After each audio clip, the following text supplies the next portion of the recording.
ಇವತ್ತು ಸಂಘಟನೆ ಪಕ್ಷಾತೀತವಾಗಿ ಜಾತ್ಯತೀತವಾಗಿ ನೀವು ನಾಡಪ್ರಭು ಕೆಂಪೇಗೌಡರ ಜಯಂತಿಯನ್ನ ಇವತ್ತು ಆಚರಣೆ ಮಾಡ್ತಾ ಇದ್ದೇವೆ ದೊಡ್ಡಬಳ್ಳಾಪುರ ಕ್ಷೇತ್ರದಲ್ಲಿ. ಇದನ್ನು ಹಾಗೆ ಮಾಡಬೇಕು. ಕಾರಣ ನಾಡಪ್ರಭು ಕೆಂಪೇಗೌಡರು ಜಾತಿಯಲ್ಲಿ ಒಕ್ಕಲಿಗರಾಗಿ ಹುಟ್ಟಿದ್ರು ಕೂಡ ಅವರ ಇಡೀ ಆಡಳಿತ ಇತರೆ ಜಾತಿಯ ಅಭ್ಯುದಯಕ್ಕೆ ಅವರು ಮುಡಿಪಾಗಿಟ್ಟಿದ್ದಾರೆ. ಇದು ನಾವೆಲ್ಲ ಕೂಡ ಅರ್ಥ ಮಾಡ್ಕೋಬೇಕಾಗಿದೆ. 500 ವರ್ಷಗಳ ಹಿಂದೆ ಅಮೆರಿಕ ಹೇಳ್ತದೆ ನಾವೇ ಅತ್ಯಂತ ಹಳೆಯ ಪ್ರಜಾಪ್ರಭುತ್ವ ಅಂತ, ಅವರು ಕೂಡ 300 ವರ್ಷ. ಆದ್ರೆ 500 ವರ್ಷಗಳ ಹಿಂದೆ ಅದು ಕೂಡ ಒಬ್ಬ ಸಾಮಂತ ರಾಜರಿಗೆ ಸಮಾನತೆ, ಸಾಮಾಜಿಕ ನ್ಯಾಯ ಇದೆಲ್ಲ ಭಾಷೆ ಅರ್ಥ ಆಗಲ್ಲ. ಆದ್ರೆ ಅದನ್ನ ಅಕ್ಷರ ಸಹ ನಾಡಪ್ರಭು ಕೆಂಪೇಗೌಡರು ಅವತ್ತರಲ್ಲಿ ಬೆಂಗಳೂರನ್ನ ನಿರ್ಮಾಣ ಮಾಡುವಾಗ, ನಾಡನ್ನ ನಿರ್ಮಾಣ ಮಾಡುವಾಗ ಅವರಿಗೆ ಅವರು ಮೇಲ್ಪಂಕ್ತಿಯನ್ನ ಹಾಕಿಬಿಟ್ಟಿದ್ದಾರೆ. ಅದಕ್ಕೆ ಇವತ್ತು 500 ವರ್ಷಗಳಾದ್ರೂ ಕೂಡ ನಾವು ನೀವು ಜಾತ್ಯತೀತವಾಗಿ ಸೇರಿದ್ದೇವೆ, ಪಕ್ಷಾತೀತವಾಗಿ ಸೇರಿದ್ದೇವೆ ಅಂತ ನಾಯಕರು ಇವತ್ತು ಪ್ರಸ್ತುತವಾಗಿದ್ದಾರೆ.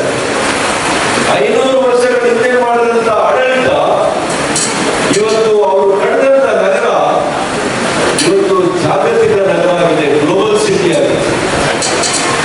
ಇವತ್ತು ಇಡೀ ಜಗತ್ತಿಗೆ ಬೆಂಗಳೂರು ಬೇಕು. ಯಾಕೆ? ಇವತ್ತು ತಂತ್ರಜ್ಞಾನ ಮಾತ್ರ ಅಲ್ಲ, ವಿದೇಶಿ ಬಂಡವಾಳ ಹೂಡಿಕೆ ಇವತ್ತು ಬೆಂಗಳೂರು ಬರ್ತಾ ಇದೆ. IT ಒಂದು ಕ್ಷೇತ್ರದಲ್ಲಿ ನೇರವಾಗಿ 30 ಲಕ್ಷಕ್ಕೂ ಹೆಚ್ಚು ಯುವಕರಿಗೆ ಉದ್ಯೋಗವನ್ನು ಕೊಟ್ಟಿರುವಂತಹ ನಗರ ಇದು.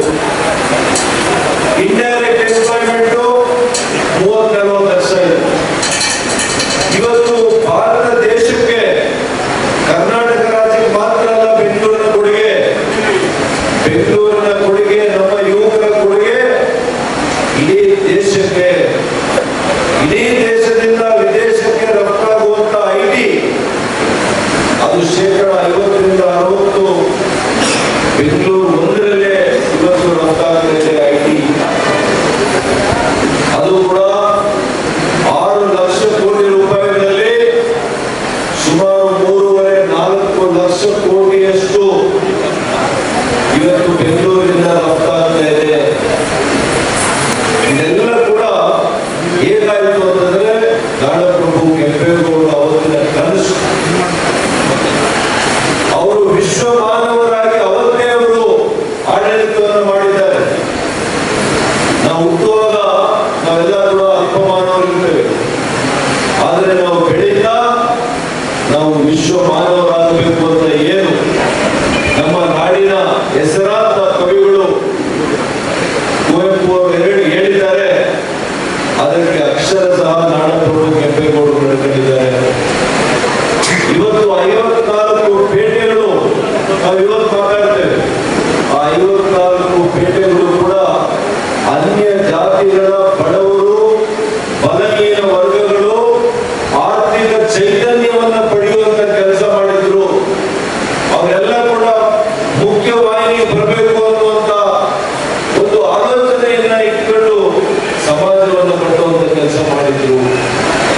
ಒಂದು ನಗರಕ್ಕೆ ಸಾಮಾನ್ಯವಾಗಿ ನಾನು ಯಾವಾಗಲೂ ಹೇಳ್ತೇನೆ, ಒಂದು ನಗರ ಯಾವಾಗಲೂ ಇರುವ ಇಡೀ ವಿಶ್ವದಲ್ಲಿ ನೋಡಿ ಅದು ನದಿ ಬಂಡ ಮೇಲೆ, ನದಿ ಬದಿಯೇ ಇರುತ್ತೆ. ಆದ್ರೆ ಬೆಂಗಳೂರು ನಿರ್ಮಾಣ ಮಾಡುವಾಗ ಬೆಂಗಳೂರಿನಲ್ಲಿ ಯಾವುದೂ ಕೂಡ ಜೀವನದಿ ಇಲ್ಲ. ಜೀವನದಿ ಇಲ್ಲೇ ಇದ್ರೂ ಕೂಡ ಅವರು 100 ಕೆರೆಗಳನ್ನು ಸೃಷ್ಟಿ ಮಾಡಿದ್ರು, 1000 ಕೆರೆ ಕುಂಟೆಗಳನ್ನು ನಿರ್ಮಾಣ ಮಾಡಿದ್ರು, ಪೂರಕವಾದಂತಹ ಪರಿಸರವನ್ನು ಸೃಷ್ಟಿ ಮಾಡಿದ್ರು.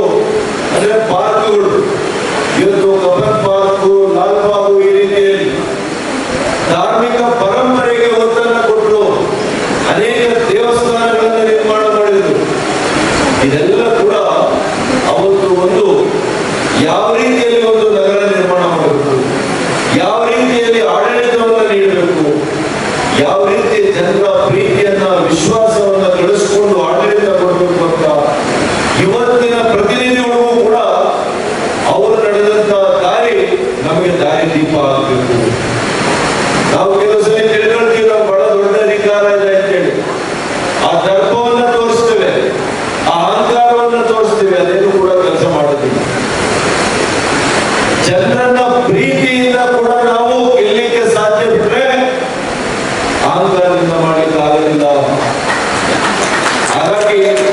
ನಮ್ಮೆಲ್ಲ ಕೂಡ ನಮ್ಮೆಲ್ಲ ಜನಪ್ರತಿನಿಧಿಗಳನ್ನೂ ಸೇರಿ ನಾಡಪ್ರಭು ಕೆಂಪೇಗೌಡರ ಆದರ್ಶದ ಬದುಕೇನಿದೆಯಲ್ಲ ಅದು ನಮ್ಮ ಜೀವನದ ನೀತಿ ಪಾಠ ಆಗಬೇಕು, ಬದುಕಿನ ಪಾಠ ಆಗಬೇಕು, ಆಡಳಿತದ ಪಾಠ ಆಗಬೇಕು ಅಂತ ನಾನು ಈ ಸಂದರ್ಭದಲ್ಲಿ ಹೇಳಿಕೆ ಬಯಸ್ತೇನೆ.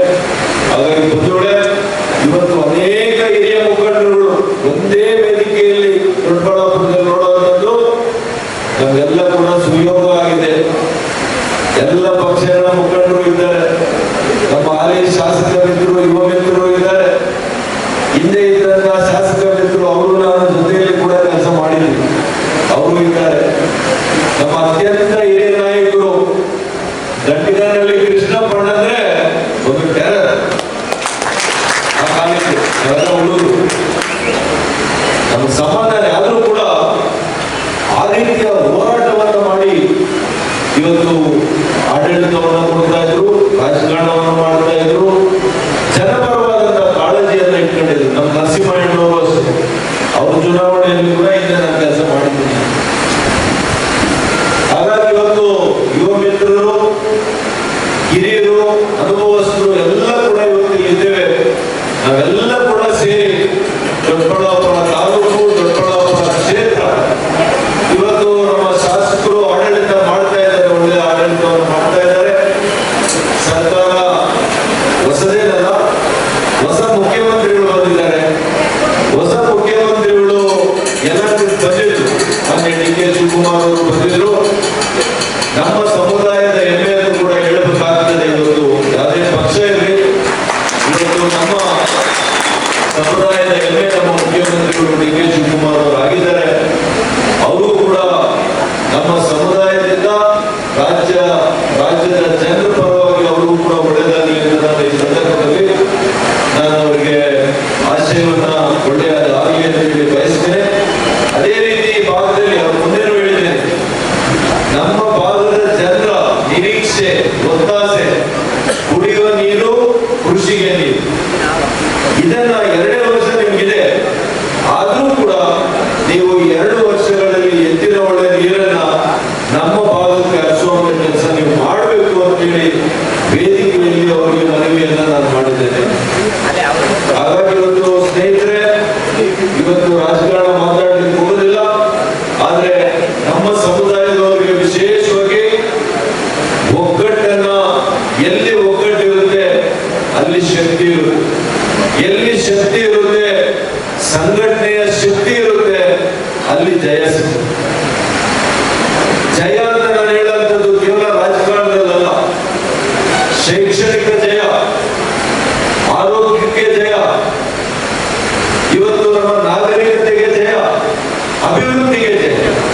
ಇವೆಲ್ಲ ಸಿಗಬೇಕು ಅಂತಂದ್ರೆ ನಮ್ಮ ಸಮುದಾಯದ ಸಂಘಟನೆಯು ಕೂಡ ಗಟ್ಟಿಯಾಗಿ ಆಗಬೇಕು. ಇತರೆ ಸಮುದಾಯಗಳಂತೆ ಮತ್ತು ಇತರೆ ಸಮುದಾಯಗಳ ಜೊತೆ ನಾವು ನಿರಂತರ ಪ್ರೀತಿ, ವಿಶ್ವಾಸವನ್ನ, ಸಹೋದರತ್ವವನ್ನ ನಾವೆಲ್ಲ ಕೂಡ ಇಟ್ಕೊಂಡು ಸಮಾಜದ ನಾಯಕತ್ವವನ್ನ, ಸಮಾಜದ ಒಂದು ಸ್ವಾಸ್ಥ್ಯವನ್ನ ಕಾಪಾಡುವಂತಹ ಜವಾಬ್ದಾರಿಯುತ ಕೆಲಸ ಒಕ್ಕಲಿಗ ಜನಾಂಗ ಮಾಡಬೇಕು ಅಂತ ಹೇಳಿ ಸಂದರ್ಭದಲ್ಲಿ ನಿಮಗೆಲ್ಲ ಕೂಡ ನಾನು ಹೃದಯಪೂರ್ವಕವಾಗಿರ್ತಕ್ಕಂಥ ಕೃತಜ್ಞತೆಯನ್ನು ಅರ್ಪಿಸಿ ನನ್ನ ಮಾತನ್ನು ಮುಗಿಸ್ತೇನೆ. ಬಹಳ ವಿಶೇಷವಾಗಿ ಈ ದಿವಸ ನಮ್ಮ ಮಾನ್ಯ ಸಂಸದರ ಒಂದು ಜನ್ಮದಿನ, ಅವರಿಗೆ ಹುಟ್ಟುಹಬ್ಬದ ಶುಭಾಶಯಗಳನ್ನ ಈ ಸಂದರ್ಭದಲ್ಲಿ ತಿಳಿಸಿದ್ದಾರೆ.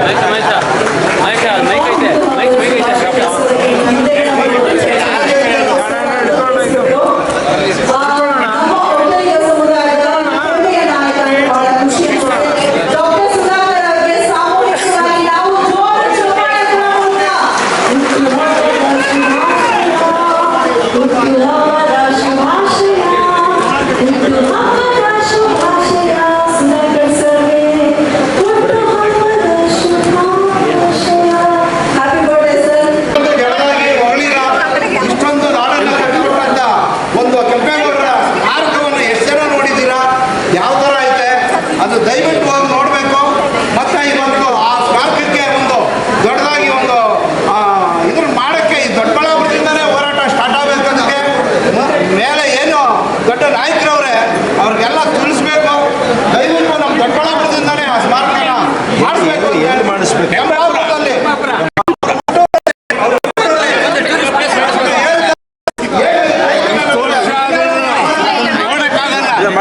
517ನೆಯ ಒಂದು ಜಯಂತ್ಯೋತ್ಸವವನ್ನ 3 ದಿನ ಕಂಟಿನ್ಯೂಸ್ ಸರ್ಕಾರಿ ರಜೆಗಳು ಬಂದಿತ್ತು, ಶುಕ್ರವಾರ ಶನಿವಾರ ಭಾನುವಾರ. ಆದರೂ ಸಹ ತುಂಬಾ ಅಚ್ಚುಕಟ್ಟಾಗಿ, ತುಂಬಾ ಅದ್ದೂರಿಯಾಗಿ, ತುಂಬಾ ವಿಜೃಂಭಣೆಯಿಂದ ನಗರದ ಎಲ್ಲ ರಾಜಬೀದಿಗಳಲ್ಲಿ ಕೆಂಪೇಗೌಡರ ಪುತ್ಥಳಿಯನ್ನ ಒಂದು ಪ್ರದರ್ಶನವನ್ನು ಮಾಡಿಕೊಂಡು ಉತ್ತಮವಾದಂತಹ ಒಂದು ರ್ಯಾಲಿಯನ್ನ ಮಾಡಿ ಈಗ ಒಕ್ಕಲಿಗರ ಕ್ಷೇತ್ರದಲ್ಲಿ ಮಕ್ಕಳಿಗೆ ಪ್ರತಿಭಾ ಪುರಸ್ಕಾರ, ಸಮಾಜದ ಗಣ್ಯರಿಗೆ ಸನ್ಮಾನ, ಈ ಎಲ್ಲ ಕಾರ್ಯಕ್ರಮಗಳನ್ನ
ಬೆಳಗನಹಳ್ಳಿ ಕೃಷ್ಣಪ್ಪನವರು ಅವರು ಶಾಸಕರಾಗಿದ್ದಾಗ ರಾಜೀವ್ ಗಾಂಧಿ ಹೊಸ ಬಡಾವಣೆಯನ್ನ ಅಲ್ಲಿ ಜಮೀನನ್ನ ವಸತಿ ಯೋಜನೆಗೆ ಕೊಟ್ಟು ಇವತ್ತು ಅಲ್ಲಿ ರಾಜೀವ್ ಗಾಂಧಿ ಬಡಾವಣೆ ಅಂತ ಹೇಳಿ ಸಾವಿರಾರು ಮನೆಗಳನ್ನು ಕೊಟ್ಟಂತ ಶಾಸಕರು ಕೃಷ್ಣಪ್ಪನವರು. ಅದೇ ರೀತಿ ಹಿಂದೆ ದೇವರಾಜರು ಉಳವನೆ ಭೂಮಿ ತಂದಂತ ಕಾನೂನನ್ನ ಅವರ ಕಾಲದಲ್ಲೂ ಸಹ ಹೆಚ್ಚು ಹಕ್ಕುಪತ್ರಗಳನ್ನು ಕೊಟ್ಟಂತೆ ಅವಕಾಶ ಮಾಡಿದ್ದಾರೆ. ಜೊತೆಗೆ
ಆದರೆ